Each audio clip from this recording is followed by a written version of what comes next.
what happens next? Cool. I bet in like Fast and Furious 10 or 11 they introduce like Dom's kids. What kind of world do you live in? Fast and Furious 10 or 11? Fuck! Why? Oh, you know they're coming. Of course Dom's they're gonna coming. have kids, and they're probably just gonna introduce them into the movie, and he's never talked about his kids, never paid child support, but he's still gonna be on that like family shit. So we move from, again, one other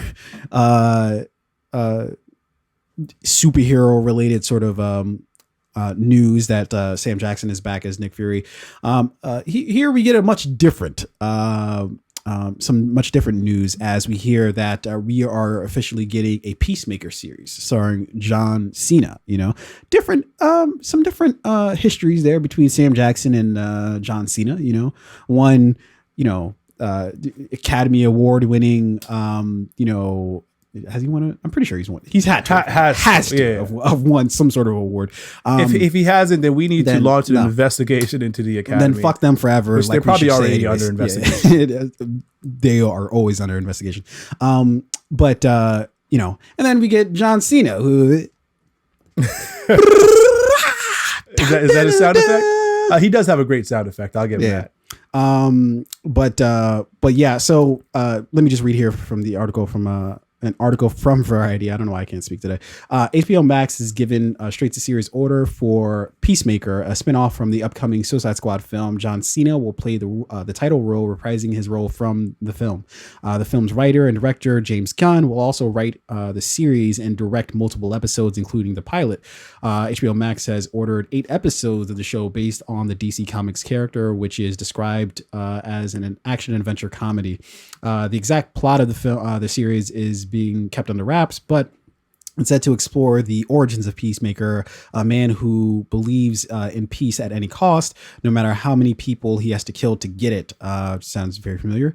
Production is slated to begin in early 2021, prior to Gunn starting work on Guardians of the Galaxy Volume 3. The Suicide Squad is set to be released in theaters August 6th, 2021.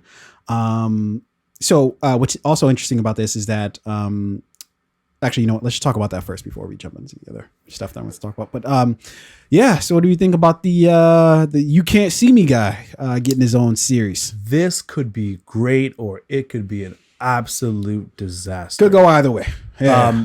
There has to be, unfortunately, I think John Cena has put together, a solid body of work. Right, he's not like an A-list actor, right? Has he put together a solid body of work? For the style of acting that he does, like B-list kind of like action movies. He'll play the security guard who ends up has the like jacked security guard who ends up having to save everybody. Okay, I was being a dick. He has actually done a lot of good things. He did. I remember he did Sisters with Tina Fey and Amy Poehler. Which he played like this like tattooed like muscle bound dude, which was cool. Then he had the other movie where he has like a daughter, and they all have like I think teenage daughters, and they are trying to prevent them from like having sex and shit. I forget exactly what that movie was called. He plays a certain like type of role, right? Where he's like, obviously he's like muscular and he's like a bigger guy. He looks like formidable, but John Cena manages to have a comedic sensibility to him, right? He's a funny guy. He can be funny when he needs to, but he can also do the action just because of his size. And he's a 16-time WWE world champion.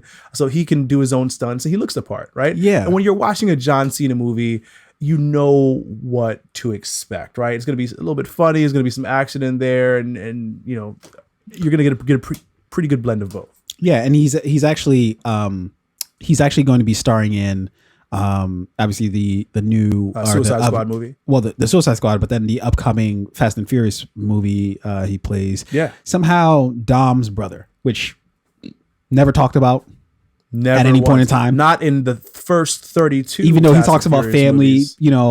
every other sentence is family. Yeah.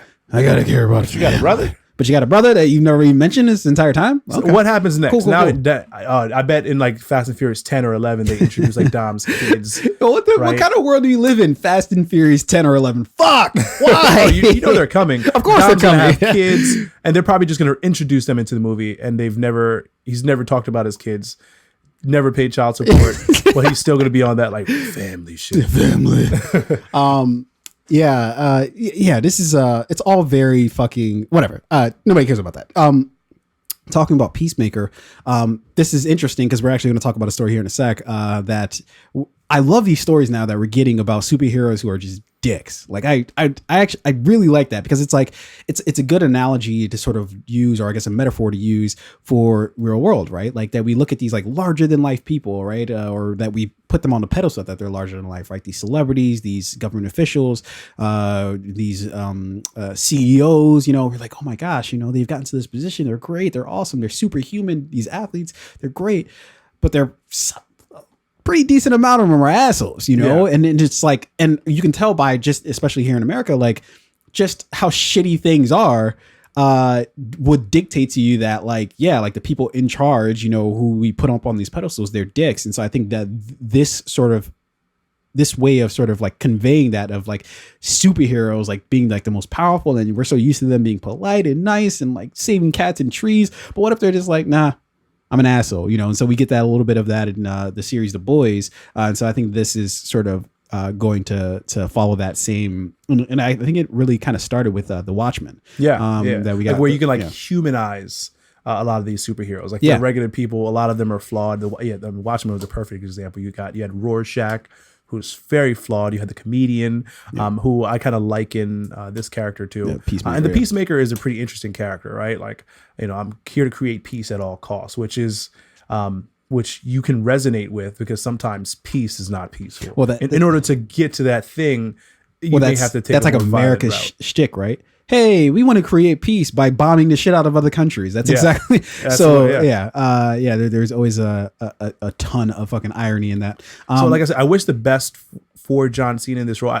This can go great or it can go terribly wrong. This is on HBO Max. I think they're going to fuck up the marketing. Of course, I mean, they fucked up the marketing for HBO Max. Because we still don't know what it is. Oh yeah, no, yeah. I don't know what's new on it. I don't know what's going on. I don't know how it's different from HBO Go, HBO Now, whatever the fuck it is. Very confusing. What do you call it? Branding or? That's it. Very confusing branding. Brand differentiation. There you go. That's what I was looking for. Brand differentiation. So in a little bit of other news as well. So Peacemaker is now the second television expansion of DC franchise at HBO Max. It was announced in July that Matt Reeves and Terrence Winter had received a serious commitment from the streamer to create a series about the Gotham PD. The series is meant to tie in the upcoming Batman film starring Robert Pattinson. I didn't hear about that one. I think this might be a little overkill. Maybe they're overreaching with this a little bit because we did have Gotham on Fox that precisely nobody watched. That show, I've seen a couple episodes. Horrible. That was terrible. Yeah, I'm not gonna lie. And I'm actually a big fan of what's his name? Who's the guy from the OC? Benjamin. I want to say Benjamin Bratt. I don't know his name, but the kid from the OC. You Mackenzie, Benjamin Mackenzie or something like that. I think so, yeah. But I was always a fan of his, but yeah, I did not like that series. That was a good show back in the day. The OC? You know, it's one of those things where if you said you watched it, it's like, you watched the OC? But everybody 12-year-old girl? Yeah. It's like, I don't know. I thought it was cool. My brother, Fabian, he used to make fun of me for watching the OC. Yeah. You want to get payback now? It was a good show. There's a bit of like, I want to get payback in your voice there. You're like, yeah. No. Yeah, I just remember that. I think it was a good show. People used to make fun of it. Now, like you said, when you mention it, people take a strong stance against it. Yeah. Either they loved it, they're like, yeah, I watched it. Look, this is America. Love who you love to watch what you watch. Okay. But again, the Peacemaker on HBO Max. When is the show scheduled, or is it just like announced? I think it was just announced. I don't think that there's a date on it, so to speak. Yeah. Here's what will tell whether or not this is going to be a show. We're gonna have to see the Peacemaker character and what John Cena does in the upcoming Suicide Squad 2 film. Yeah, I think production on this is going to begin at the beginning of 2021. So we'll get it maybe sometime in 2021 or possibly 2022, if the world is still here by then.